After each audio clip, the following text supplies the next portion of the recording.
प्रणाम student. So let's start our chapter. क्योंकि chapter बहुत लेंथी है बेटा, तो हम एक्स्ट्रा डिस्कशन इसके ऊपर नहीं करेंगे, तो हम सीधा टॉपिक पर आते हैं। हमारा 10th पैराग्राफ जो है आइंस्टाइन के बारे में पूरा चैप्टर है।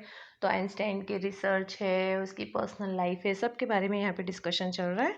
तो हम अपना 10th पैराग्राफ स्टार्ट करते हैं। While Einstein was solving the most difficult problem in physics, his private life was unrevealing. हालांकि जब आइंस्टाइन अपने जीवन का सबसे बहुत ही डिफ़िकल्ट प्रॉब्लम सॉल्व कर रहे थे फिज़िक्स का उस समय उनकी प्राइवेट लाइफ जो थी वो भी थोड़ा मुश्किल में आ गई थी। प्राइवेट लाइफ में थोड़ी उनकी तकलीफ़ आ गई थी। यहाँ पर हम देख सकते हैं अनरिवेल मतलब होता है कि बहुत सारी उसमें सुलझने जिसे सॉल्व करना उन्हें पड़ रहा था। फिज़िक्स के साथ साथ उनकी प्राइवेट लाइफ में भी थोड़ी परेशानी आ गई थी। Albert had wanted to marry Mileva right after finishing his studies. Albert जो है अपनी पढ़ाई पूरी करने के बाद मिलेवा से शादी करना चाहते थे, but his mother was against it. लेकिन उनकी माँ जो थी इस शादी के खिलाफ थी। She thought Mileva who was 3 years older than her son was too old for him. क्योंकि उनकी माँ को लगता था मिलेवा जो है वो आइंस्टाइन से 3 साल की बड़ी थी। एक्चुअल में मिलेवा आइंस्टाइन से 3 साल की बड़ी थी, तो आइंस्टाइन के माँ को ऐसा लगता था कि वो जो है उनके बेटे के लिए काफ़ी ओल्ड है। She was also bothered by Mileva's intelligent. उस मिलेवा काफ़ी इंटेलिजेंट भी थी। स्टार्टिंग में ही पता चला था कि वो काफ़ी क्लेवर क्रिएचर थी, तो उसकी माँ को उसकी इंटेलिजेंस से भी थोड़ी चिंता थी।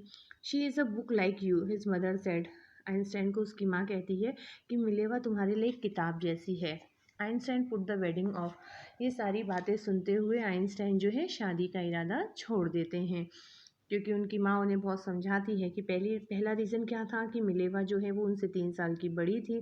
सेकंड कि वो काफ़ी इंटेलिजेंट भी थी, तो उसके इंटेलिजेंस को लेकर भी उसे टेंशन हो रहा था। तो वो कहती है कि वो तुम्हारे लिए एक बुक जैसी है।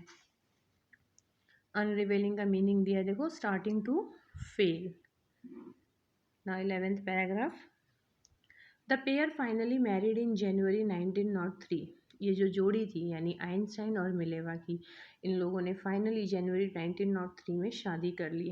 एंड हैड 2 sons, और उन्हें 2 बेटे हुए। But a few year later the marriage faltered. लेकिन 2 साल बाद ही ये शादी जो है वो क्या हो गई, लड़खड़ाने लगी। फॉल्टर मतलब जैसे बहुत सारी घरों में तकलीफ़ें होती हैं, तो इस तरह से इनके लाइफ में भी प्रॉब्लम स्टार्ट हो गए। Mileva meanwhile was losing her intellectual ambition and becoming an unhappy housewife। क्योंकि मिलेवा जो थी वो क्यों इंटेलिजेंट तो थी ही, उसका अपना भी एम्बिशन था। एम्बिशन जानते ही हो ना कि लक्ष्य जो होता है, डिज़ायर, आगे बढ़ने की जो इच्छा होती है, तो ये भी धीरे धीरे उसकी क्या होने लगी, एकदम कम होने लगी। वो अपना इच्छाएं खोने लगी और बहुत ही अनहैप्पी हाउसवाइफ बन के रहने लगी। अनहैप्पी मतलब जो खुश नहीं थी अपनी लाइफ में। After years of constant fighting, the couple finally divorced in 1919। अब 1903 में इनकी शादी हुई थी, कुछ 2 बेटे भी हुए, लेकिन धीरे धीरे फिर इनकी लाइफ जो है वो बहुत ही दुख से गुजरने लगी। वो खुश नहीं रहती थी और लगातार लड़ाई के बाद ये लोग 1919 में डाइवोर्स ले लिए, एक दूसरे से अलग हो गए। Einstein married his cousin Elsa the same year. और उसी साल आइंस्टाइन जो है अपने कज़िन एल्सा से शादी कर ली। ये उनकी पर्सनल लाइफ थी कि किस तरह उसने शादी की, जिससे वो प्यार करते थे, शादी करना चाहते थे, 2 बच्चे हुए, फिर 16-17 साल बाद वो डाइवोर्स कर लेते हैं, अलग हो जाते हैं। Not 12th para. Einstein's new personal chapter coincide with the rise to world fame. Einstein का जो अगला चैप्टर हम कह सकते हैं उनके बारे में, जो नया अध्याय था वो दुनिया में उन्हें फेम दिलाया। In 1915, he had published his general theory of relativity, which provided a new interpretation of gravity। 1915 में उन्होंने अपना एक पब्लिश किया जनरल थियोरी ऑफ रिलेटिविटी को लेकर उन्होंने अपनी एक थियोरी जो है वो पब्लिश की। Which provided a new interpretation of gravity आप जानते ही हो, गुरुत्वाकर्षण जिसे कहते हैं, और इंटरप्रिटेशन मतलब होता है एक्सप्लेनेशन। जो ग्रेविटी को लेकर एक नया एक्सप्लेनेशन उन्होंने दिया था इस अपने थियोरी में। An eclipse of the sun in 1919 broad proof that it was accurate. Eclipse आप जानते हो, एक्लिप्स किसे कहते हैं, ग्रहण को कहते हैं। जैसे सोलर एक्लिप्स तो सूर्य ग्रहण है ना, तो फिर जो ग्रहण 1919 में जो ग्रहण लगा था, एक्चुअल में सूर्य ग्रहण ही लगा था, तो वो जो एक्लिप्स था उसने ये प्रूव कर दिया कि आइंस्टाइन जो बात कह रहे हैं ग्रेविटी को लेकर, जो उनका एक्सप्लेनेशन है वो एक्यूरेट है। एक्यूरेट है मतलब बिल्कुल सही है। Einstein had correctly calculated in advance the extent to which the light from fixed stars would be deflected through the sun's gravitational field. Einstein ने ये बहुत ही करेक्टली मतलब बहुत ही सही तरीके से कैलकुलेट कर लिया था एडवांस में ही कि the extent to which the light from fixed star would be deflected through the sun's gravitational field. मतलब सूरज के ग्रेविटेशनल फील्ड से क्या होता था, जो लाइट स्टार्स तक पहुंचती थी उसका जो फिक्स था, मतलब वो फिक्स स्टार्स जो होते थे उन तक उनकी लाइट एक्सटेंड सही समय पर पहुंच जाती थी। किस तरह से ये होता था अपने उस थियरी में उन्होंने बहुत ही अच्छे तरीके से समझाया है।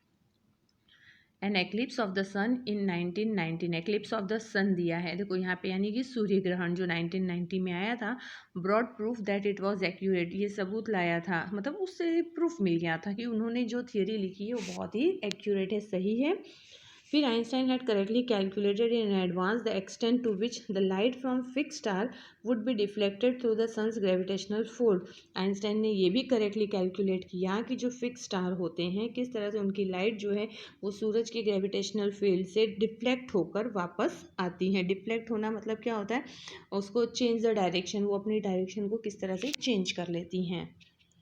The newspaper proclaimed his work as a scientific revolution. अब सभी अखबारों ने उनका ये जो उन्होंने काम किया था, प्रोक्लेम मतलब क्या होता है, अनाउंस करना, नाम देना। तो सभी न्यूज़पेपर्स ने उनके काम को एक नाम दिया। क्या नाम दिया? इस साइंटिफिक रिवॉल्यूशन। साइंटिफिक जानते हो वैज्ञानिक, और रिवॉल्यूशन यानी होता है क्रांति, मतलब विज्ञान के क्षेत्र में एक क्रांति लाना। देखो डिफ्लेक्ट का मीनिंग दिया है change direction because it hit something, जैसे आप किसी चीज़ से टकरा कर वापस आना, तो वो जो लाइट जब वहाँ जाती थी सन के ग्रेविटेशनल फील्ड में, तो वहाँ से वो डिफ्लेक्ट होकर क्या होती थी, वापस आती थी और वो अपना डायरेक्शन चेंज कर लेती थी। Now 13th paragraph, Einstein received the Nobel prize for physics in 1921। 1921 में आइंस्टाइन को नोबेल, हम कहते हैं ना, बहुत ही विशेष पुरस्कार से सम्मानित किया गया फिजिक्स में। He was showered with honors and invitations from all over the world and lauded by the press. उनको पूरी दुनिया में, मतलब सभी जगहों पर उनका सम्मान किया गया, ऑनर यानी रेस्पेक्ट, सम्मान दिया गया उनको, और साथ ही साथ इनविटेशंस भी मिला पूरी दुनिया से, सभी जगहों पर लोग ने उन्हें इनवाइट किया उनका सम्मान करने के लिए। लाउड मतलब होता है लाउडेड बाय द प्रेस, लाउडेड मतलब प्रशंसा, सभी न्यूज़पेपर वगैरह में भी उनकी प्रशंसा होने लगी। When the Nazis came to power in Germany in 1933, Einstein emigrated to the United States. जब 1933 में नाजी जो है वो पावर में आए, मतलब उनकी सत्ता जब आई, तो आइंस्टाइन जो है वो यूनाइटेड स्टेट में इमिग्रेट हो गए। इमिग्रेट हो गए मतलब क्या हो गया कि वो जैसे होता है ना, एक कंट्री छोड़कर दूसरे कंट्री में जाकर रहने लगना, तो वो जर्मनी से कहाँ चले गए, यूनाइटेड स्टेट में चले गए। 5 years later, the discovery of nuclear fission in Berlin had American physicists in an uproar. 5 साल बाद क्या हुआ कि न्यूक्लियर फिजन जो था बर्लिन में, वो अमेरिकन फिजिसिस्ट, मतलब फिजिसिस्ट किसे कहते हैं, जो फिज़िक्स की प्रैक्टिस करते हैं, फिज़िक्स से रिलेटेड जो काम करते हैं। तो ये जो न्यूक्लियर फिजन था, फिजन किसे कहते हैं, विखंडन, जैसे जो टूटता है ना, splitting of nucleus of atom, जब एटम टूटते हैं तो उसे कहा गया है फिजन। फिजन और फ्यूजन दो होता है ना, फ्यूजन में जॉइंट होते हैं और फिजन में टूटते हैं। तो वो अमेरिकन फिजिस्ट में क्या हो गए, अप्रोर। अप्रोर मतलब क्या हुआ, हंगामा मचा दिया। 5 years later, the discovery of nuclear fission in Berlin. Berlin में जब न्यूक्लियर फिजन की डिस्कवरी हुई, and American physicist in an अप्रोर, तो अमेरिकन फिजिस्ट के अंदर एक हंगामा मचा दिया। Many of them had fled from fascism just as Einstein had.